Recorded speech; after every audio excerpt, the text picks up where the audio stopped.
성경 말씀 함께 봉독하도록 하겠습니다. 우리가 함께 읽을 말씀은 골로새서 2장 6절과 7절 2절 말씀입니다. 우리 한 목소리로 2절 말씀 함께 봉독하도록 하겠습니다. 시작. 그러므로 너희가 그리스도 예수를 주로 받았으니 그 안에서 행하되 그 안에 뿌리를 박으며 세움을 받아 교훈을 받은 대로 믿음에 굳게 서서 감사함을 넘치게 하라. 아멘. 오늘도 이렇게 기도해 오신 여러분들을 주님의 이름으로 축복하고 환영합니다. 오늘은 이제 감사라는 주제로 3일째 이렇게 은혜로 기도회를 진행하고 있습니다. 오늘 설교의 제목이요, 감사함을 넘치게 하라라는 제목을 가지고 함께 말씀을 나누고자 하는데요, 우리 옆에 분에게 한번 인사하기 원합니다. 우리 감사함을 넘치게 합시다, 이렇게 말씀해 주셨으면 좋겠습니다. 감사함을 넘치게 하였으면 좋겠습니다. 특별히 돌아오는 주일이 추수감사 주일이잖아요. 다른 무엇보다 이 은혜로 기도회를 통해서 우리 안에 감사가 차고 넘쳐서 감사 주일에 가장 큰 감사로 하나님을 영화롭게 할 수 있는 저와 여러분 될 수 있기를 소망합니다. 우리의 삶 속에서요, 넘치는 감사는 우리의 삶의 질을 변화시킵니다. 신앙서적은 아닌데요, 감사의 재발견이라는 책이 있습니다. 그 책에 보면 신앙적인 측면에서 감사가 얼마나 유익한가를 말하는 것이 아니라요, 과학적인 조사와 연구를 통하여서 감사가 주는 유익이 무엇인지를 잘 정리해서 우리에게 말해주고 있습니다. 그 책에 보면 감사가 주는 유익을 5가지로 말해주고 있는데요, 첫 번째는 감사는 행복감과 삶의 만족감을 증진한다라는 겁니다. 쉽게 말하면 우리의 기분을 좋게 만든다는 거예요. 감사를 많이 하는 사람들의 뇌에는요, 세로토닌이라는 호르몬이 이렇게 분비가 된다고 합니다. 그 호르몬이 우리의 마음 가운데 불안을 낮추고 또 우리의 마음의 기분을 안정시키는 역할을 한다고 합니다. 우리가 이제 우울증에 걸린 사람들이 드시는 약의 성분이 이 세로토닌을 이렇게 생성하는 일을 한다고 합니다. 그래서 감사가 많은 사람들은 삶 가운데 우울증을 개선하고 행복감과 또 삶의 만족감을 높인다, 이렇게 이야기합니다. 두 번째로 감사는 타인과의 유대를 강화하고 기존 관계에 대한 만족감을 높인다라고 이야기합니다. 감사는 타인의 도움을 인정하는 것입니다. 늘 감사가 많은 사람들은요, 다른 사람들과 좋은 관계를 유지하는 것이죠. 세 번째로 감사는 두통, 또 소화기 계통, 기관지염, 수면 장애 등 건강의 문제를 개선한다라고 얘기해요. 제가 왜 감사가 이렇게 되는지 저도 잘은 모르겠지만 조사해 보니까 감사하는 사람이 그런 일이 많다라고 이야기하는 것 같습니다. 네 번째로 감사는 이타적인 선행을 불러일으킨다고 합니다. 감사가 많은 사람들은요, 더 많이 다른 사람을 돕도록 만든다는 거예요. 다섯 번째로 감사는 행복하고 건강한 삶으로 스스로 개선하도록 동기를 부여한다라고 이야기하고 있습니다. 그냥 지어낸 말이 아니라 연구를 통해서, 조사를 통해서 나온 결과물입니다. 의식적으로 감사하는 사람 또는 습관적으로 감사하는 그 사람조차도 감사하지 않는 사람들보다 더 성공할 확률이 많다, 이렇게 이야기합니다. 그러니까 여러분 더 많이 감사하시기 바랍니다. 그런데 여러분, 이 세상 사람들만 우리에게 감사하라라고 말하는 것은 아닙니다. 오히려 세상보다 먼저 하나님께서 우리에게 감사하라 말씀하십니다. 그 대표적인 성경 구절이 데살로니가 전서 5장 18절 말씀일 겁니다. 우리 한 목소리로 함께 읽어보도록 하겠습니다. 시작. 범사에 감사하라. 이것이 그리스도 예수 안에서 너희를 향하신 하나님의 뜻이니라. 여러분, 범사에, 모든 일에 감사하라 라고 하나님이 말씀하십니다. 그냥 감사가 좋아서 감사하라 라고 말씀하시는 것이 아니라 감사하는 것이 예수님 안에서 우리를 향하신 하나님의 뜻이라고 분명하게 말씀하고 있습니다. 여러분, 하나님의 뜻인 만큼 우리는 감사하라 라는 이 말씀을 철저하게 지켜야 할 것입니다. 여러분, 그렇다면 어떻게 하면 우리 안에 감사가 넘칠 수 있게 할 수 있을까요? 하나님의 뜻이고 우리에게 많은 유익을 주는 그 감사함이 우리의 삶 가운데 넘치게 하려면 우리가 어떻게 해야 될까요? 오늘 이 골로새서 말씀을 통해서요, 감사함을 넘치게 하는 방법에 대해서 함께 생각하고 은혜를 나누어 보고자 합니다. 우리가 일반적으로 감사하게 되는 것은요, 주로 우리가 생각하지 못했던, 우리가 기대했던 것보다 더 많은 뜻밖의 호의나 또는 배려 속에서 감사할 수 있습니다. 누군가가 갑자기 선물을 준다면, 또 갑자기 밥을 사준다면 호의를 베풀어 선의를 베풀어 준다면 우리는 당연히 감사하기 마련입니다. 또는 우리에게 좋은 환경이나 또 좋은 조건 속에서 우리는 감사할 수 있습니다. 내일이 수능일이잖아요. 아이가 시험을 봤는데 잘 봐서 또 좋은 대학교 들어가면 우리는 자연스럽게 감사하게 되는 것이죠. 운동선수가 올림픽에 참석했는데 금메달을 따게 되면 당연히 감사하게 되는 것 아니겠습니까? 커다란 상을 받게 되면 그 또한 감사의 제목이 될 것입니다. 물론 이런 감사는 어느 정도의 그 성숙함이 필요합니다. 왜냐하면 어떤 사람들은요, 그런 좋은 환경 속에서 감사하기보다는 자화자찬에 빠지기도 하는 거죠. 그러나 성숙한 사람이라고 하면 그 좋은 상황 속에서요, 나를 이끌어주고 나를 도와준 사람들을 기억하고 생각하면서 그들에게 감사를 표하는 것 아니겠습니까? 여러분, 감사는요, 그런 좋은 환경과 조건 속에서만 감사가 있는 것은 아닙니다. 사실 이렇게 좋은 환경과 조건 속에서 나타나는 감사의 경우는 우리에게 흔치 않죠. 오히려 감사는요, 익숙함 속에서 소중함을 찾아내는 힘이다라고 이야기합니다. 익숙함 속에서 소중함을 찾아내는 것. 어린 왕자에 보면 그런 글귀가 있잖아요. 익숙함에 속아서 소중함을 잃지 말라.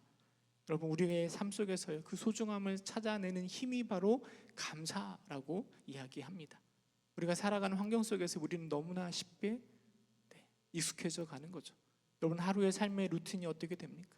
제 삶을 보면 한 4시 한 40분 30분쯤에 일어나서 새벽 기도에 갔다 왔다가 기도하고 한 30분 정도 운동하고 그리고 아이들과 함께 식사하고 그리고 아이들 학교 보내고 그리고 교회에 나옵니다. 늘 반복되다 보니까요, 특별히 감사할 것들이 하나도 없습니다. 그냥 익숙해져 가는 것이죠. 그런데 생각을 조금만 바꾸어 보면 그 안에도 감사할 제목이 가득하는 것 아니겠습니까? 눈을 뜰 수 있었다라는 것 자체에서부터 건강하게 일어날 수 있는 것, 움직일 수 있는 것도 감사의 제목이 되는 것 아니겠습니까? 우리 아이들과 함께 식사할 수 있는 것도 감사의 제목이 되는 거죠. 사실 아침마다 아이들 학교 보내려고 전쟁이거든요. 일어나지 않는 애들 막 깨워가지고 빨리빨리 움직이라 막 하면서 신경질 내야 겨우 학교 가는데요. 근데 또 생각해 보면 그런 아이들이 있는 것 자체가 또 감사의 제목 아니겠습니까? 또 때가 되어서 그런지 이 교회에 나오는 것도 참 감사의 제목이 되는 것 같아요. 모든 것들이 다 감사의 제목이 될 수 있습니다. 이처럼 익숙함 속에서 소중함을 찾아내는 것이 바로 감사라는 것이죠. 여러분, 그 소중함을 찾기 위해서는요, 세상을 바라보는 시각을 바꾸어야 됩니다. 의식적으로 부정적인 생각을 버리고 긍정적인 생각을 해야 되고요. 익숙한 것들을 낯설게 대할 때 우리는 그 소중함을 알게 되는 것이고 감사의 제목들을 찾게 되는 것입니다. 그리고 그 감사가요, 우리에게 많은 유익을 가져다 줄 것입니다. 사실 여기까지는요, 세상 사람들도 이렇게 말하고 있습니다. 그렇게 감사함을 찾아야 된다라고 이야기하고 있습니다. 그러나 하나님을 믿는 우리들에게 있어서 감사는 단순히 긍정적인 태도나 또 변화를 말하지는 않습니다. 하나님을 믿는 우리들의 감사는 그 세상의 감사를 뛰어넘어야 되는 것이죠. 오늘 본문에 보면 바울은 우리에게 감사함을 넘치게 해야 하는데요, 왜 감사하게 해야 하는지를 분명하게 말해주고 있습니다. 골로새서 2장 7절에 보면은요, 믿음에 굳게 서서 감사함을 넘치게 해야 한다라고 말해주고 있습니다. 우리들, 하나님을 믿는 우리들에게 있어서 감사는요, 믿음의 결과이고 열매입니다. 우리가 믿음 위에 굳게 서게 되면 우리 입술 가운데 자연히 감사라는 열매가 맺혀지는 것이죠. 믿음의 결과가 바로 감사로 나타나는 것입니다. 오늘 우리는 오늘도 이 기도의 자리에 나와 있잖아요. 여러분, 기도의 자리에 나온 것이 감사하십니까? 정말이신 거죠? 감사하시죠? 네, 오늘이 53번째 날입니다. 벌써 53번째나 빠지지 않고 이 기도의 자리에 나오신 분도 계실 텐데요, 우리는 이것이 감사의 제목이 됩니다. 왜냐하면 우리 안에 믿음이 있기 때문이죠. 믿음이 있기 때문에 이 자리에 나와서 기도하는 것이 감사의 제목이 됩니다. 근데 세상 사람들은요, 우리를 바라보면서 이게 무슨 감사의 제목이야, 다 힘들고 바쁘고 어려운데 집에 가서 쉴 수 있는 이 저녁에 53일이나 나와서 기도하는 것이 감사하다라고 말하는 우리들이 그들에게는 이해가 되지 않을 겁니다. 그러나 믿음이 있는 우리들에게는요, 더 많이 기도하고 싶으시죠? 60일이 아니라 더 많이 기도하고 싶은 마음이 생기기도 합니다. 왜냐하면 우리 안에 믿음이 있기 때문입니다. 믿음 안에서 우리는 감사하게 되는 것이죠. 그래서 하나님을 믿는 자들에게 감사는요, 단순히 긍정적인 사고를 하거나 소중함을 찾아내는 것이 맞긴 하지만 그것이 핵심이 아니라 믿음 안에서 긍정적인 생각을 하는 것이고요, 믿음 안에서 소중함을 찾아내는 것이고, 그리고 믿음 안에서 감사를 찾아내는 것입니다. 바울은 우리에게 믿음 위에 굳게 서서, 믿음의 바탕 위에 서서 감사함을 넘치게 해야 한다라고 우리에게 권면하고 있는 것입니다. 여러분, 그렇다면 믿음의 핵심이 무엇인지를 생각하면서요, 그것이 어떻게 감사와 연결되는지를 함께 생각하고 고민해 봤으면 좋겠습니다. 첫 번째로요, 여러분, 믿음은 가치를 변화시킵니다. 오늘 본문에 보면 이렇게 이야기합니다. 2장 6절을 보니까요, 그러므로 너희가 그리스도 예수를 주로 받았으니 그 안에서 행하되. 여러분, 예수 그리스도가 우리의 주 되신 것을 우리는 믿고 있습니다. 이게 바로 믿음의 핵심 아닙니까? 내가 기독교인이고 내가 크리스찬이다 라고 이야기할 때요, 이것은 예수 그리스도의 죽으심, 십자가의 죽으심이, 그 대속 사건이 나를 위한 대속 사건으로 받아들이는 것이고, 예수 그리스도가 나의 구주시다라고 고백하는 것이 바로 믿음입니다.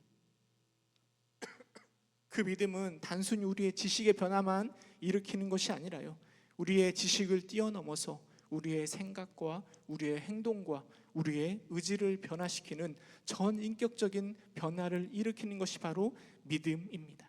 어떤 분은요, 이 믿음을 이렇게 표현합니다. 믿음은 가치가 전도된 삶이다. 믿음은 가치가 전도된 삶이다, 이렇게 표현하기도 합니다. 여러분, 가치가 전도되었다라는 것은요, 예전에는 이것이 정말 가치 있다라고 생각하고 이걸 위해서 살아왔었는데, 어느 날 내 안에 믿음이 생겨나면서부터요, 그것보다 또 다른 것이 더 가치가 있다라고 여겨지고 생각하는 것입니다. 믿음이 없는 사람들은 세상 속에서 물질이 최고다라고 생각합니다. 명예의 가치를 두고 살아갑니다. 무슨 일을 하든지 나를 위해서, 내 유익을 위해서, 또는 내 가정을 위해서 살아갑니다. 그런데 내 안에 믿음이 생겨나면서부터요, 우선순위가 변화되는 것입니다. 물질이 최고인 줄 알았는데 그보다 더 귀한 것이다라는 것을 알게 되는 것이죠. 그래서 그 영원한 생명을 위해서 때로는 물질을 포기하기도 하고요, 53번이나 이 은혜로 기도에 참여하여 하나님 앞에 기도하며 예배하기도 합니다. 으뜸이 되는 것이 최고인 줄 알았는데 이제는 겸손히 섬기는 것이 가장 좋은 것임을 알게 되는 것 아니겠습니까? 나를 위해서 살아왔었는데 이제는 내가 아니라 주를 위해서 사는 것이 더 가치 있다라는 것을 알게 되는 것 아니겠습니까? 그래서 하박국은요, 우리에게 이렇게 고백합니다. 하박국 3장 17절에 보면, 비록 무화과 나무가 무성하지 못하며 포도나무에 열매가 없으며 감람나무에 소출이 없으며 밭에 먹을 것이 없으며 우리의 양이 없으며 외양간에 소가 없을지라도 나는 여호와로 말미암아 즐거워하며 나의 구원의 하나님으로 말미암아 기뻐하리로다. 여러분, 농부가 농사를 짓는데 무화과 나뭇잎이 마르고 포도에 열매가 없으면 정말 속상한 일 아니겠습니까? 쫄딱 망한 일 아니겠습니까? 그런 하나님을 믿는 사람들은요, 그럼에도 불구하고 여호와로 말미암아 즐거워한대요. 구원을 주시는 하나님으로 말미암아 기뻐한대요. 왜냐하면 믿음으로 말미암아 그 가치가 전도되었기 때문입니다. 믿음이 가져다주는 삶의 모습이 바로 그런 모습입니다. 여러분, 믿음 안에서 전도된 가치는요, 우리에게 예전과는 다른 감사함을 찾게 만드는 것입니다. 때로는 삶 속에서요, 고난과 역경이 있다 할지라도 우리는 감사합니다. 왜냐하면 그 고난과 역경의 가치, 그 가치를 우리는 믿는 순간 그것의 가치를 새롭게 알게 되었기 때문입니다. 이제는 예수님의 십자가가요, 소중해 보입니다. 예배하는 것이 귀하게 느껴집니다. 성경 말씀을 읽을 수 있는 것, 내가 기도할 수 있는 것, 예전에는 아무것도 아닌 것처럼 느껴졌는데 내 안에 믿음이 생기면서 그 가치가 전도되면서 그것이 귀하게 여겨지고 그것이 소중하게 여겨지고, 그렇게 할 수 있는 것이 감사의 제목이 되는 것입니다. 여러분, 이렇듯 믿음 안에서 전도된 가치는요, 우리에게 소중한 것이 무엇인지 바라보는 새로운 시각을 더해줍니다. 그리고 이렇게 전도된 가치의 삶은 세상과는 전혀 다른 감사의 제목들이 나오게 되는 것입니다. 으뜸이 감사가 아니라 섬김이 감사가 되는 것이고, 돈이 감사가 아니라 신앙이 우리의 감사의 제목이 되는 것입니다. 여러분, 새로운 믿음은 새로운 시각과 새로운 가치로 우리를 새로운 감사의 자리로 이끌어 갈 것입니다. 새로운 감사, 믿음이 주는 새로운 감사가 넘치시기를 주님의 이름으로 축원합니다. 여러분, 두 번째로요, 믿음은 하나님의 일하심을 바라보게 하는 것입니다. 예수님을 주로 믿는 우리들은요, 이제 그 믿음을 따라 행동합니다. 나무가 건강하게 자라기 위해서 뿌리를 깊게 내리는 것처럼 우리는 믿음의 뿌리를 내려갑니다.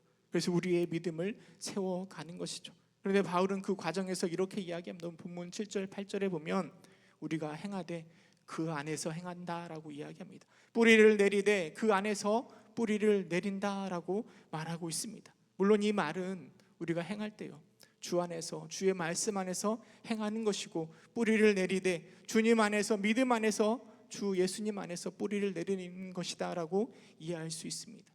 그러나 한 걸음 더 나아가서 생각해 보면은요, 그 안에서 행할 수 있는 것, 또한 주 안에서 우리가 뿌리를 내릴 수 있는 것은 하나님의 인도하심과 하나님의 도우심이 있기 때문입니다.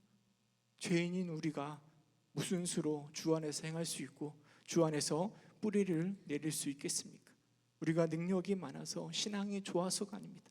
이것은 다 하나님의 은혜인 것이죠. 빌립보서 1장 6절은 우리에게 이렇게 이야기합니다. 너희 안에서 착한 일을 시작하신 이가 그리스도 예수의 날까지 이루실 줄을 우리는 확신하노라.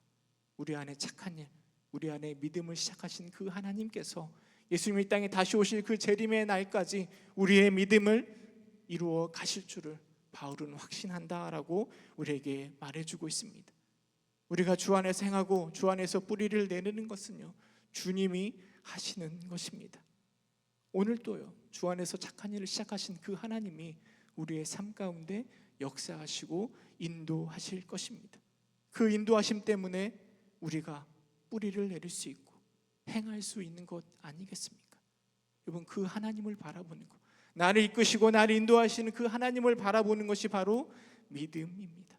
그리고 그 믿음은 우리로 하여금 우리의 삶 가운데 감사가 넘치게 하는 것 아니겠습니까? 다니엘이 바벨론의 포로로 잡혀갔습니다. 포로 생활 가운데 바벨론의 총리가 되었습니다. 왕이 3번 바뀌었는데요, 여전히 다니엘은 총리 역할을 감당했습니다.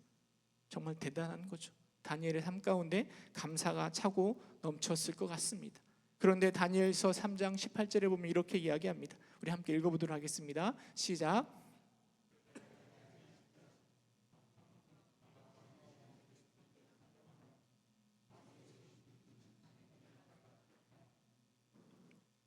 다니엘의 세 친구는요, 지금 금신상에게 절하는 것을 거부하고 있습니다. 그 거부함 때문에 지금 맹렬히 타는 풀무불 가운데 지금 떨어지게 된 상황입니다. 다니엘이 간절히 간구하는 거죠. 하나님, 구원해 주십시오. 도와주십시오. 그러나 다니엘은 고백하는 거예요. 그렇게 하지 아니하실지라도 하나님을 향한 그 뜻을 굽히지 않겠다라고 이야기하고 있습니다. 전 다니엘이 그렇게 고백할 수 있었던 것은 나의 삶 가운데 인도하실 그 하나님을 믿고 있기 때문이라 생각되어집니다. 구원해 주실 수도 있죠. 그러나 그렇게 하지 않더라도 여전히 나의 삶을 인도하실 하나님을 확신하면서 믿음 가운데 그렇게 고백하는 것 아니겠습니까? 여러분, 이게 바로 믿음입니다. 삶 가운데 역사하실 그 하나님을 바라보는 것, 그래서 나로 하여금 주 안에서 행할 수 있도록 하시고 나로 하여금 믿음의 뿌리를 내릴 수 있도록 인도하시는 것, 그 주님을 바라보는 것이 바로 믿음 아니겠습니까? 그래서 때로는 기쁜 일이 생기더라도요, 때로는 어렵고 힘든 일이 생기더라도요, 아니 그냥 평범한 일상 가운데서도 여전히 나와 함께 하시는 하나님을 바라보게 되는 것이고, 그리고 그 상황 속에서 감사하는 것이죠. 세상의 우연은 아무것도 없습니다. 모든 것이 다 하나님의 섭리이고 하나님의 계획입니다. 우리는 그 안에 살아가고 있습니다. 그런데 우리 안에 믿음이 없어지면요, 마음이 불안해집니다. 도대체 하나님은 뭘 하고 계시나? 마음에 염려가 생깁니다. 그런 우리를 향해서 하나님 뭐라 말씀하시는가 하면요, 마태복음 6장 30절 함께 읽어보도록 하겠습니다. 시작. 오늘 있다가 내일 아궁이에 던져지는 들풀도 하나님이 이렇게 입히시거든 하물며 너희일까 보냐 믿음이 작은 자들아. 여러분, 우리의 믿음이 작아질 때 우리와 함께 하시는 하나님이 보이지 않습니다. 염려로 가득 찹니다. 원망으로 가득 찹니다. 그런데 우리 안에 믿음이 생겨날 때 여러분, 내일 아궁이에 던져질 저 들풀도 입히신 하나님께서 오늘 나의 삶을 인도하실 것이다, 입히실 것이다 라는 확신을 가지게 되는 거죠. 비록 때로는 내 뜻대로 되지 않을 수도 있습니다. 내 계획한 대로 이루어지지 않을 수도 있습니다. 그렇다 할지라도 역사하시고 인도하실 하나님을 기대하면서요, 그마저도 감사할 수 있는 것 아니겠습니까? 이런 믿음은 우리의 모든 순간순간이 다 감사의 제목이 되게 하는 것이죠. 그 믿음이 우리 안에 있을 때 우리는 감사함이 넘치게 할 수 있는 것입니다. 여러분, 지금 나의 삶 가운데 순간순간마다 함께 하시는 그 주님을 바라봄으로요, 감사가 넘칠 수 있기를 주님의 이름으로 축원합니다. 여러분, 세 번째로 믿음은요, 우리가 누구인지를 분명하게 알려주는 것입니다. 오늘 성경에 바울은요, 우리가 교훈을 받은 대로 믿음에 굳게 세워졌다라고 이야기하고 있습니다. 여러분, 복음이 우리에게 가르쳐주는 교훈이 무엇이겠습니까? 골로새서 3장 10절 이렇게 기록하고 있습니다. 함께 읽어보도록 하겠습니다. 시작. 새 사람을 입었으니 이는 자기를 창조하신 이의 형상을 따라 지식에까지 새롭게 하심을 입은 자니라. 여러분, 믿음 안에서 우리는 새 사람을 입은 자들입니다. 믿음 안에서 우리는 하나님의 자녀가 되었고, 믿음 안에서 우리는 천국의 백성이 되었습니다. 그래서 오늘 당장 죽는다 하더라도요, 우리는 믿음 안에서 지옥이 아니라 천국 들어갈 것을 확신할 수 있는 것 아니겠습니까? 그렇기 때문에 그 삶 가운데 우리는 감사할 수 있는 것입니다. 물론 오늘 정말 힘든 삶을 살았을 수도 있습니다. 되는 일이 하나도 없는 삶을 살았을 수도 있습니다. 때로는 죄악 가운데 계속해서 좌절할 수도 있습니다. 그러나 내 안에 있는 믿음은 내가 누구인지를 계속해서 분명하게 알려주는 것입니다. 여러분, 여전히 하나님은 우리가 실패한 삶을 살더라도, 우리가 어려운 가운데 있다 할지라도요, 둘째 아들이 저 외국에 나아가서 허랑방탕한 삶을 사다가 쥐염례를 먹을 때도 먹을 쥐염례가 없어서 한탄하고 있을 때도요, 하나님은 우리를 여전히 자녀로 삼아주시고 사랑으로 대해주시며 우리를 인도하시는 거죠. 여러분, 믿음은 우리가 누구인지를 분명하게 인식하게 만드는 겁니다. 그래서 그 상황 속에서도 우리는 감사할 수 있는 것이죠. 그런데 우리가 힘든 상황 속에서 그 사실을 자꾸 잊어버립니다. 내가 누구인지, 그리스도의 사랑으로 내가 어떤 사람인지를 자꾸 잊어버리는 겁니다. 성경 그런 우리들에게 이렇게 이야기합니다. 고린도전서 3장 16절에 보면요, 너희는 너희가 하나님의 성전인 것과 하나님의 성령이 너희 안에 계시는 것을 알지 못하느냐라고 우리에게 물어보고 있습니다. 우리는 하나님의 성전입니다. 하나님이 거하시는, 하나님이 우리 안에 거하시는 하나님의 자녀이고 하나님의 백성입니다. 우리가 이것을 잊어버려서는 안 되는 거죠.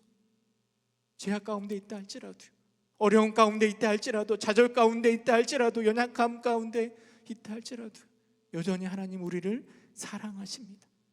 여전히 하나님 우리를 당신의 자녀로 삼아 주시는 것입니다. 그 사실 때문에 우리는 우리가 서 있는 이 자리에서 감사하고 감사할 수 있는 것입니다. 골로새서 3장 15절 우리에게 이렇게 이야기합니다. 우리 함께 읽어보도록 하겠습니다. 3장 15절 시작. 그리스도의 평강이 너희의 마음을 주장하게 하라. 너희는 평강을 위하여 한 몸으로 부르심을 받았나니 너희는 또한 감사하는 자가 되라. 여러분, 그리스도의 평강이 무엇이겠습니까?